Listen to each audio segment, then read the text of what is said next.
No me digas que no te asusta ir a la cárcel. El solo hecho de pensarlo te produce escalofríos, ¿no es así? ¿Qué es lo que pasa al interior de los reclusorios de nuestro país? ¿Cuáles son sus fortalezas? ¿Cuáles son sus áreas de oportunidad? ¿Te gustaría saberlo? Entonces, quédate a escuchar Secreto Profesional. Bienvenidos a Secreto Profesional, el podcast de divulgación jurídica sin complicaciones, donde los abogados comparten su conocimiento y sus experiencias hablando claro, sin poses y con el lenguaje más sencillo posible. Con ustedes, Gibran Miguel. Hola, ¿cómo estás? Yo soy Gibran Miguel, anfitrión de Secreto Profesional, el podcast de derecho y divulgación jurídica sin complicaciones. Encuéntrame en Twitter como Gibran Miguel y sígueme para conocer más de mi labor como abogado de empresas y formador de abogados. Este podcast llega hasta ti gracias al patrocinio de ANCOD Abogados, una firma especializada en litigio administrativo, comercial y amparo, a quien puedes contactar en su página www.ancod.mx.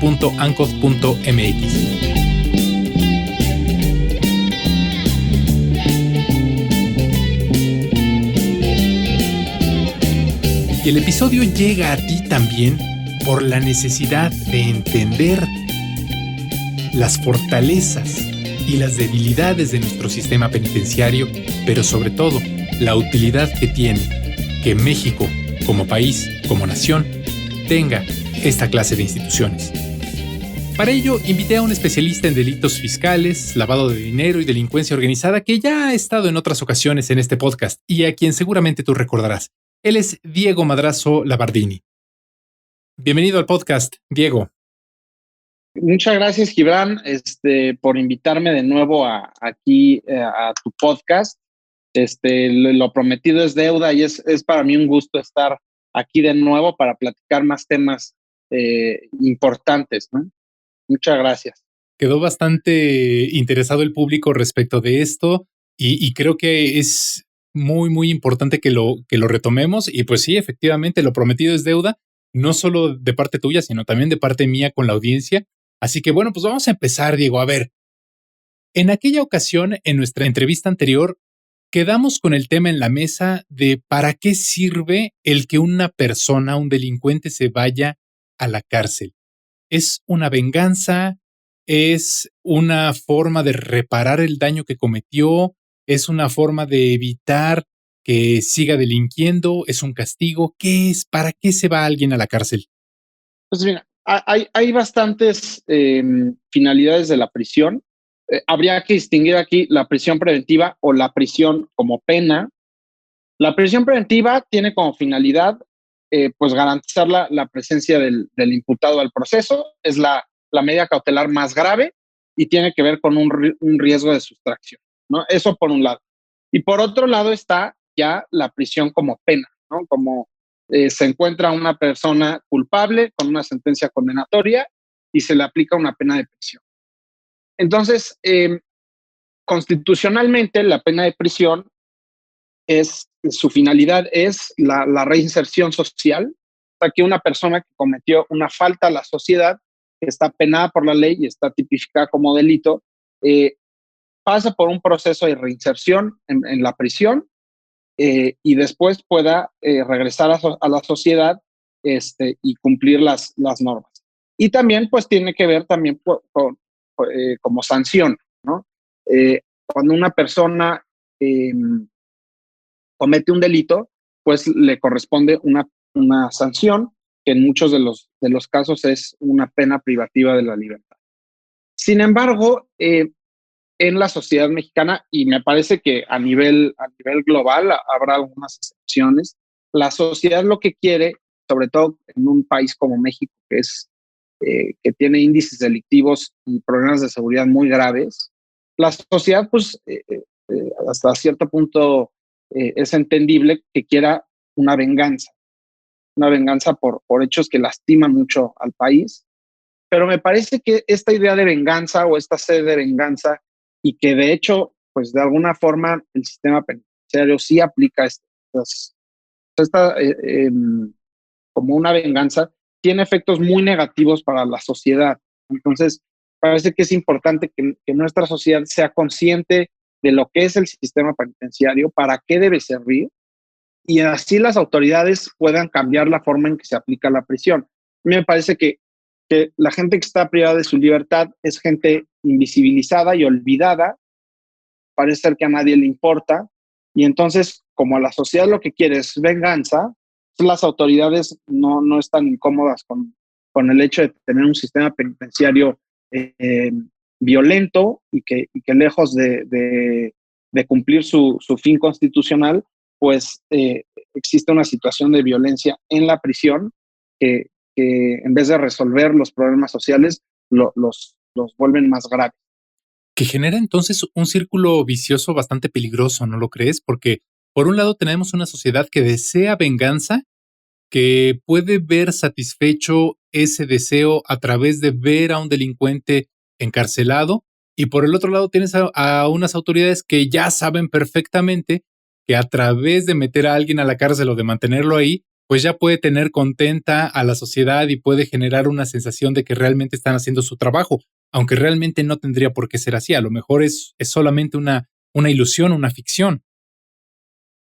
Exacto, el tema es muy complejo. A ver, yo lo analizaría desde este punto de vista. En muchas de las campañas electorales, cuando es época electoral, eh, algunas propuestas, y me parece que es bastante común, van en torno a ser más agresivo con los delincuentes condenados. Vamos a, en vez de 20 años, que sean 90 años. Incluso en la elección pasada se hablaba de penas ya de cortarles la mano. O sea, es muy atractivo el tema de ser más agresivo y más violento con una persona condenada. Y la verdad es que la gente está cómoda con eso. O sea, sí, hay que castigarlos de una forma brutal por lo que hicieron, pero yo haría otro análisis. Muchas de las penas por muchos delitos son penas de 5 años, 6 años, 10 años. O sea, es gente que va a salir eventualmente. Entonces, ¿qué pasa? Si tenemos un sistema penitenciario que en lugar de atender a la persona privada de su libertad, generar un ambiente en el que él pueda reflexionar sobre lo que hizo y tratar de cambiar esa conducta, tenemos un sistema penitenciario que es sumamente violento con las personas privadas de su libertad. Y no solo violento de parte de otros internos, sino es violento el mismo Estado, ¿no? Los custodios, la mala alimentación que tienen, a veces no hay un acceso adecuado a agua. Entonces, bajo este panorama de violencia, pues la persona que está siendo sancionada penalmente, cuando salga, va a decir, a mí me trataron muy mal, durante mi vida sufrí violencia, en prisión sufrí violencia, y además tengo un muy reducido acceso a poder tener un trabajo, poder dedicarme a algo y poder subsistir ya en libertad.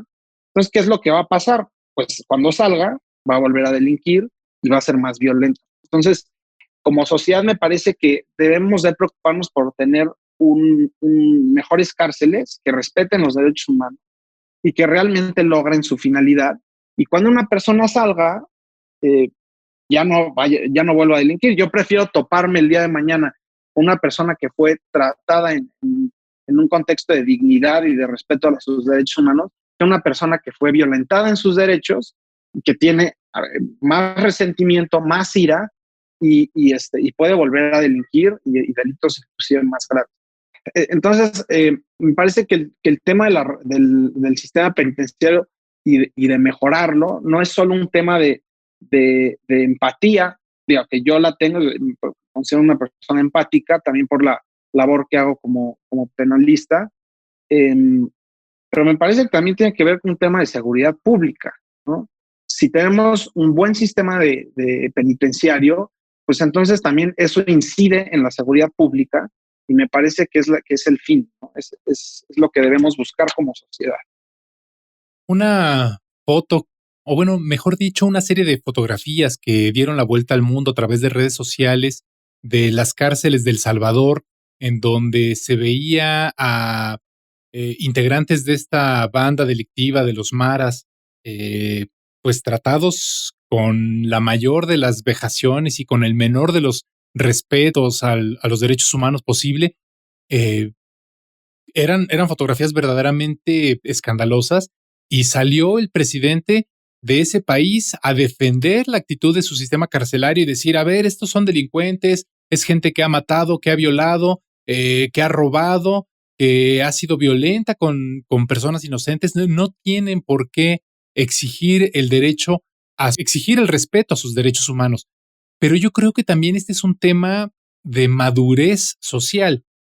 Es un poco si tratas a un delincuente de una manera tan vejatoria, a final de cuentas tú estás incurriendo en las mismas faltas que estás reprochando desde el momento en que lo tienes en la cárcel, ¿no? Es un tema de qué es lo que quieres. ¿Quieres golpearlo más fuerte tú o simplemente quieres realmente que se reinserte socialmente? Y creo que a través de un trato discriminatorio, violento, como tú bien dices, difícilmente vamos a lograr esa reinserción. Totalmente.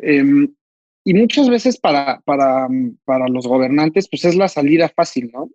Como yo no tengo control, como no tengo un adecuado sistema penitenciario, mi salida fácil es decir, pues es lo que merece, ¿no? Y muchas veces está relacionado con falta de la capacidad estatal de tener un sistema adecuado y además, pues el tema de castigar de una forma brutal, pues a veces en el electorado es más satisfactorio. Entonces, digo, estamos analizando ahorita el caso malo, ¿no? Que eh, se da mucho en países latinoamericanos, se da también en otros continentes, pero también el análisis debe ir a ver quién lo está haciendo bien, ¿no? ¿Quién lo hace bien? Si vemos el caso, creo que es muy sonado, el caso de Noruega, hay una cárcel que se llama la cárcel de Halden. Si tú analizas la cárcel de Halden desde las instalaciones, si pones a ver fotografías de las instalaciones, pues de entrada ya es otro mundo, ¿no? Es otra, que me parece que los espacios de las cárceles tienen mucho que ver o facilitan la recepción. Si estás en un lugar que en sí mismo es violento estar ahí, si no tienes agua limpia, si no tienes que comer, o sea, por ejemplo, en el artículo 18 constitucional habla de los ejes que deben regir al sistema penitenciario. Uno de esos ejes es la salud.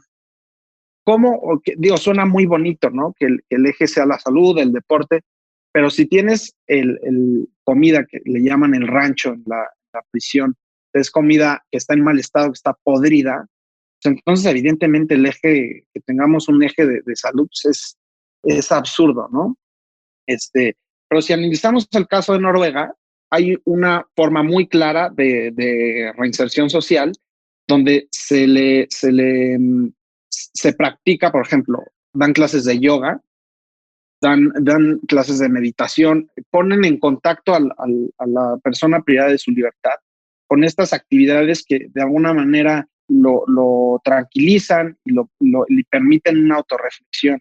Entonces, el director de esta prisión, que se llama Are Hoydan, fue cuestionado de por qué se da le decían, ¿por qué se da como un tratamiento, como un spa? O sea, ¿por qué esto sucede? Entonces, lo que él dice, lo que él contesta es, yo quiero que aquí que la gente esté tranquila y no quiero ira, no quiero violencia en este lugar. Porque si yo tengo aquí una situación de violencia y de ira, pues entonces esa gente va a salir más enojada con la sociedad, con el Estado, y si ve que el Estado no respeta sus derechos, pues si el propio Estado no respeta mis derechos, ¿por qué yo debo respetar los derechos de los demás? ¿No? Entonces es, como tú dices, es un círculo vicioso, y entonces el caso latinoamericano, el caso de El Salvador, me parece que está equivocado, ¿no? A veces yo suelo involucrarme con causas de reinserción social y muchos amigos, también abogados en algunos casos, me dicen, Diego, ¿cómo puede ser que tú te involucres en estos temas? O sea, ¿por qué habiendo otras causas como, digo, que son igualmente válidas relacionadas con niños con cáncer o estas causas que son muy loables y me parece extraordinario que se apoye estas causas? Esta causa también es importante. Te estoy hablando de amigos que es gente preparada, o sea, gente con una carrera y que entiende el derecho. Me preguntan, ¿cómo es posible que tú te involucres con esto? Yo lo que digo es, el problema es que desde chicos nos enseñaron a ver al delincuente como alguien al cual se le debe hacer sufrir, ¿no? Tenemos que hacerlo sufrir por lo que hicieron. Y pues la reacción es de la misma magnitud, pero en sentido contrario, ¿no? Entonces yo voy a volver a hacer sufrir a. Entonces es perverso, ¿no? No es adecuado y no es eficaz. Es perverso y además es infantil, porque esta actitud del delincuente al que hay que hacer sufrir es un poco como cuando el niño se tropieza con la silla porque va corriendo y de repente se topa con el mueble a mitad del comedor y va la mamá y le dice, ay, silla mala, y le pega a la silla, ¿no? Exacto. Como si fuera la culpable. Y no, realmente no. Creo que tenemos que entender que si bien es cierto, hay causas muy personales de por qué una persona comete un delito, también hay causas sociales que también se tienen que atender y que también se tienen que tomar en cuenta al momento de establecer una sanción, procurando esta posible reinserción, ¿no? Pero, Diego, ¿sería posible o de plano es una utopía que nos pareciéramos, aunque sea un poquito, a Holanda en este aspecto? ¿Qué tendría que pasar en México para que, aunque sea tantito, nos acercáramos? Desde mi punto de vista, solo va a haber un cambio si la sociedad, y por eso es importante, y te lo agradezco mucho, que se hable de estos temas en los foros, eh, que la gente, y no solo los abogados, la verdad es que la sociedad en general debe entender por qué es importante esto. O sea, por qué es importante que tengamos buenas cárceles. Eh, digo, lo hemos dicho, muchas veces quien comete un delito, tú lo dices muy bien, es muchas veces por una situación personal de cómo ha sido su vida, ¿no? Su vida ha sido una vida de violencia, donde difícilmente su destino pudo haber sido distinto. No estoy diciendo que entonces, como tuvieron una vida de violencia, ya no se les debe sancionar. No es no es lo que estoy diciendo, sino que si vemos el lado humano de por qué una persona hace lo que hace, y es un análisis criminológico y sociológico, pues entonces vemos, muchas veces es complicado exigirle, no desde un punto de vista jurídico, sino analizando su contexto, que él tuviera un destino distinto, ¿no? Un niño que fue violado, que fue involucrado en temas de narcotráfico, en temas de secuestro. ¿Qué esperamos? Que sea qué, ¿no? Es muy probable que acabe delinquiendo. Entonces, si la gente empieza a entender cuál es nuestro contexto y por qué tenemos que revertir esta situación, entonces quizás las autoridades ya pongan más atención en el tema. Si la persona privada de su libertad es alguien invisible, al que nadie le importa, pues entonces las autoridades no tienen incentivos. O sea, yo veo, creo que el análisis de política pública, no solo en esto, sino en muchos otros aspectos, la política pública se tiene que analizar muchas veces desde los incentivos. ¿Qué incentivo tiene el gobierno para legislar o para actuar de cierta manera? Entonces, mientras la sociedad siga viendo el sistema de justicia como un sistema de venganza, el Estado no tendrá los incentivos para cambiar. Entonces, si la sociedad lo comprende, si logramos ir más allá del tema de venganza, y podemos entender el problema, pues entonces me parece que esto se puede revertir, pero mientras no pase, lo veo muy complicado. Y el tema también es involucrarnos de otra forma. Yo a veces lo comentaba en otros espacios, hay esta, creo que hay gente bien intencionada que trata de ayudar, pero que en realidad está produciendo un efecto negativo. Te voy a poner un ejemplo. Veía yo, y no voy a mencionar el nombre de esta empresa, porque no creo que sea bueno hacer una crítica individual, sino una crítica del problema en general. Es una empresa que se dedicaba a producir arte, o sea, que los internos pintaran y después ellos vender las obras que ellos hacían. Y yo le preguntaba a esta empresa, oye, ¿qué porcentaje se lleva la persona privada de su libertad? Ellos me decían, hasta orgullosos, me parecía increíble, pero hasta orgullosos me decían, no, pues la persona privada de su libertad se lleva el 20%, ¿no? Y nosotros el 80%. Entonces me parece, yo le diría a la gente que cree que está ayudando al comprar estas obras, pregúntenlo, o sea, a ver cuánto se queda la persona privada de su libertad. Si se queda en el 20%, pues es un abuso de lo que ellos hacen, y es un abuso porque pues no tienen de otra, ¿no? Si analizamos una galería, tal, sería muy diferente el porcentaje. Pues el empresario lo que te va a decir, sí, pero él está privado de su libertad. Entonces, pues yo lo estoy ayudando. Me parece que no, y además me parece que es un tema en el que el Estado lo está permitiendo.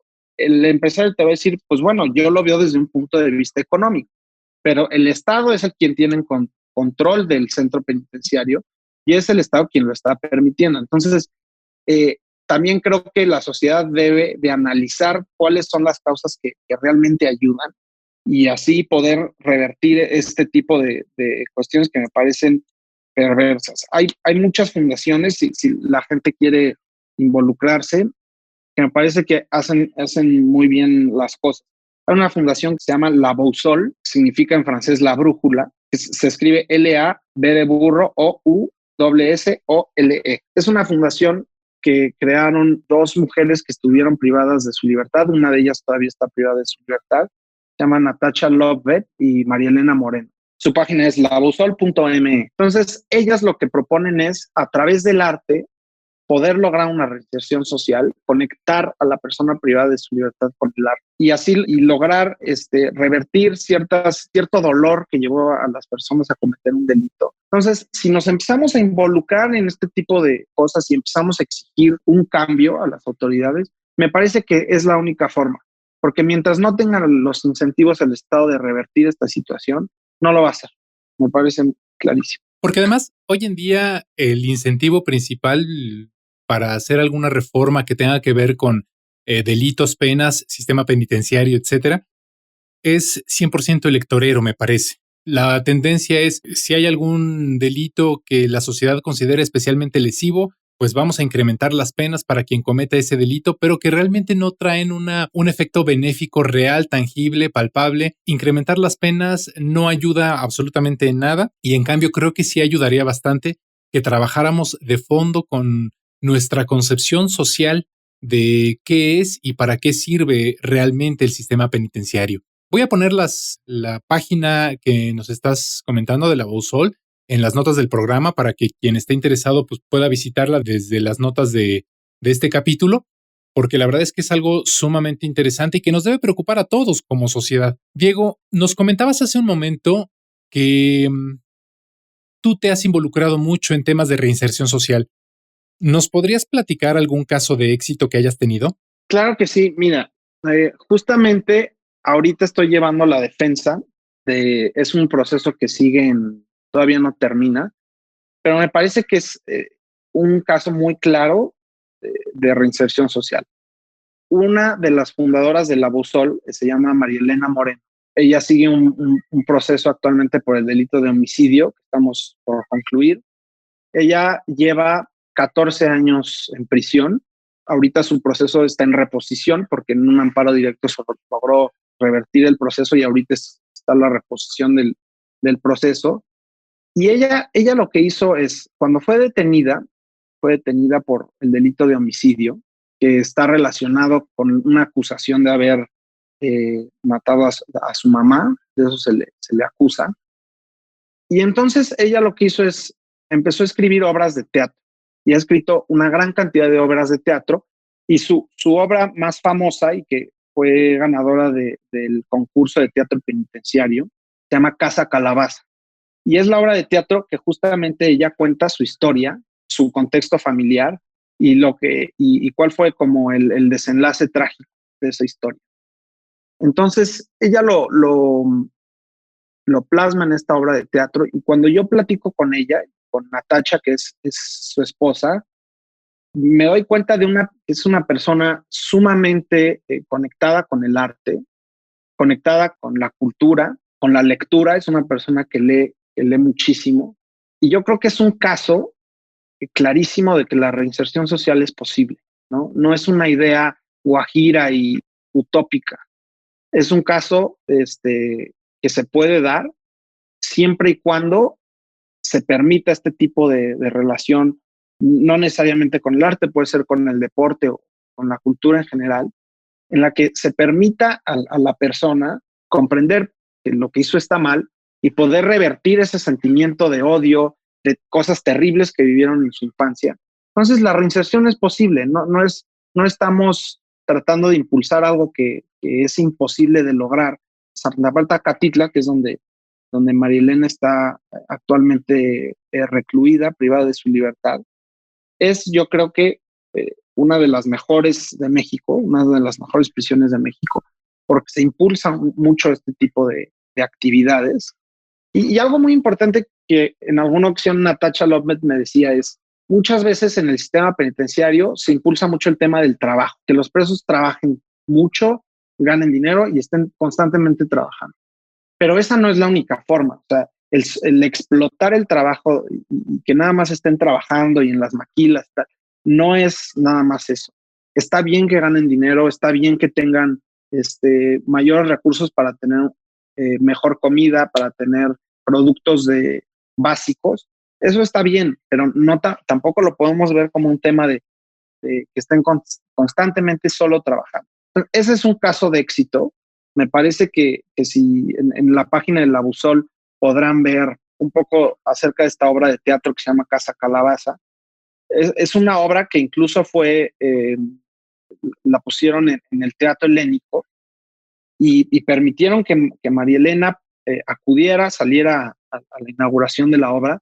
Entonces, el que las autoridades permitan este tipo de salidas, permitan el montaje de estas obras, te habla de que realmente hay una reinserción social y me parece esto una de las cosas más importantes que creo que vale la pena mencionar es no debemos ver las actividades culturales o artísticas como exclusivas de la gente que cometió delitos leves, ¿no? O sea, a mí no me importa qué delito cometió una persona, tiene derecho a una reinserción social y derecho a que se respeten sus derechos humanos. Así sea, suena un poco, y a lo mejor habrá mucha gente que no esté de acuerdo, pero si son secuestradores, si violaron a una persona, si mataron a una persona, tienen el mismo derecho a una reinserción social. Esta misma empresa que te platicaba que hacían obras de arte y las vendían, inclusive en su página, lo que dicen es, nosotros solo vendemos obras de arte de gente que cometió delitos sin violencia, ¿no? O sea, solo de ellos, como un tema para que vean que no somos malos, ¿no? Eso está terrible. O sea, ¿por qué nada más ellos? Entonces, cometiste un delito grave de violencia y entonces te sobajo más, no te permito reinsertar. Entonces, ¿de qué se trata? ¿No? Entonces, yo lo que le invito a la sociedad cuando tengan contacto con este tipo de empresas o de fundaciones, analicen, o sea, esto realmente ayuda a que les den la menor parte del precio de la obra, ayuda a que no les permitan a todos participar. Me parece que no. Y no quiero hacer una crítica personal, lo pongo como ejemplo porque es el que yo he visto.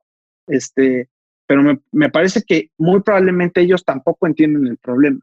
Ellos creen que es una forma de promocionar su empresa, el tema de que ellos no cometen delitos con violencia. Todos tienen derecho a una reinserción social. Entonces, me parece que no debemos discriminar con respecto a qué delito es el que se cometió. Todos tienen ese mismo derecho y me parece que ese debe ser el análisis. Al contrario, yo creo que tendríamos que tomarlo desde el punto de vista de quién necesita más al médico. Generalmente es el que más enfermo está. Entonces, ¿quién necesitaría más de un apoyo como este para la reinserción social? Pues el que cometió delitos más graves. Entonces, quizá el enfoque debiera ser precisamente ese. No es que no te venda productos artísticos solamente de aquellas personas que cometieron delitos con violencia, sino al revés, ¿no? A ellos son a los que más ayudo y con quienes más participo activamente en su reinserción, ¿no? Pero bueno, Diego, una vez más, la verdad es que me encantaría poder seguir conversando de este tema contigo, pero quiero ser muy respetuoso de tu tiempo. Ya en nuestra entrevista anterior te pregunté qué es para ti el derecho, pero lo que sí quisiera preguntarte nuevamente es, que nos recomiendes alguna serie de Netflix, algún libro que estés leyendo o que nos pueda ayudar al público en general, no solo a los especialistas, a comprender un poco más de este tema. Bueno, para comprender este tema en particular, me parece, ya lo recomendé la vez pasada, que se llama Just Mercy.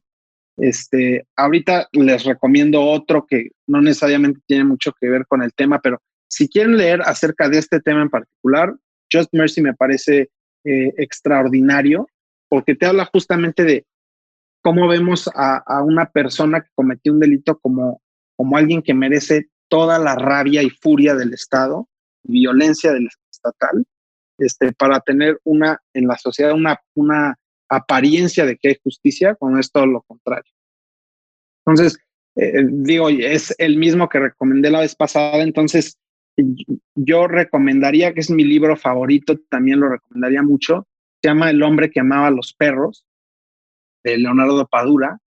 Es un libro que describe el exilio de Trotsky, de la Unión Soviética, y paralelamente cuenta la historia de la persona que fue enviada a asesinarlo en México, en la casa de Frida Kahlo. Entonces, esto también tiene un poco que ver porque la persona que fue enviada a matarlo, pues fue víctima de un endoctrinamiento del régimen de Stalin, y pues también hay que analizarlo, ¿no? Es una persona que cometió un delito muy grave, pero que fue víctima de un endoctrinamiento de un régimen terrible, y eso lo llevó a cometer un delito, ¿no? Entonces, analizar todo el proceso mental que él tiene y no voy a decir más para no arruinar la lectura, pero todos los procesos mentales que hay para ir y cometer un delito es muy interesante, y les recomiendo muchísimo. Es un gran libro. Ok, pues El hombre que amaba a los perros. Yo sí me lo voy a llevar de tarea. Diego, recuérdanos, por favor, dónde puede encontrarte la comunidad de Secreto Profesional. En LinkedIn me llamo Diego Madrazo. Ahí pueden seguir alguna de las actividades que hago. Y también los invito a ver esta página de La Buzol. Me parece que es una gran fundación, que además tiene la ventaja de ser dirigida por personas que han vivido la violencia del sistema penitenciario. Entonces dan una visión muy objetiva y muy clara de lo que pasa en un centro de reinserción social. Diego, una vez más, por segunda ocasión en este podcast, muchas gracias por tu visión, por tu experiencia, por todo lo que has compartido con nosotros en estos poco más de 30 minutos. Al contrario, Gibran, para mí es un gusto poder compartir estas reflexiones y es un placer poder acompañarte y poder hablarle a tu público. Un fuerte abrazo, Diego. Fuerte abrazo. Bien, pues esto ha sido todo por hoy. Gracias a nuestro patrocinador, ANCOD Abogados, firma especializada en litigio administrativo, comercial y amparo, a quien puedes consultar en su página www.ancod.mx. Gracias de nueva cuenta a Diego Madrazo Labardini por haber compartido tan generosamente su tiempo y sus conocimientos contigo y conmigo. Y sobre todo, gracias a ti que me escuchas. Gracias a ti que te suscribes. Gracias a ti que me dejas un comentario, ya sea en Spotify, en Apple Podcast, en Stitcher, en Google Podcast, en iVoox, en YouTube. Gracias por dejar tu reseña de 5 estrellas. Si lo prefieres, también puedes escuchar cada episodio en mi blog personal, gibranmiguel.com/secreto profesional. Encuéntrame en Twitter como Gibran Miguel y sígueme para conocer más de mi labor como abogado de empresas y formador de abogados. Y si consideras que este capítulo puede servirle a alguien que conozcas, compártelo para que el conocimiento del derecho llegue cada vez a más personas. Nos escuchamos en el próximo episodio para compartir otro secreto profesional. Y mientras tanto, no te vayas a la cárcel. Nos vemos entonces.